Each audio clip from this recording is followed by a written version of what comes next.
বউ গেলে বউ পাবেন আপনারা, বাবা মা গেলে বাবা মা গেলে। আজকে আমাদের ভুলের কারণে আজকে বিভিন্ন বাবা মা আজকে বৃদ্ধ আশ্রমে চলে গেছে।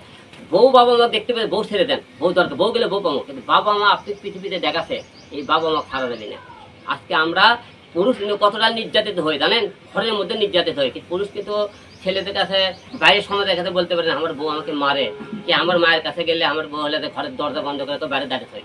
অনেক স্বামী দেখবেন বাবার কাছে বাবার কথা বাইরে দরজার সামনে দাঁড়িয়ে রাখে, কারণ তাকে কয় তার সাথে কথা বলার সম্পর্ক রাখে না, শ্বশুর বাড়ির লোকের সাথে কথা বলা যাবে না, তার বাবা মাকে দেখতে হবে। তা আজকে এই কারণে ক্লিয়ার করলাম যে দিয়ামণি কালকে তো অভিযোগ করছে সম্পূর্ণ মিথ্যে বানোয়াট।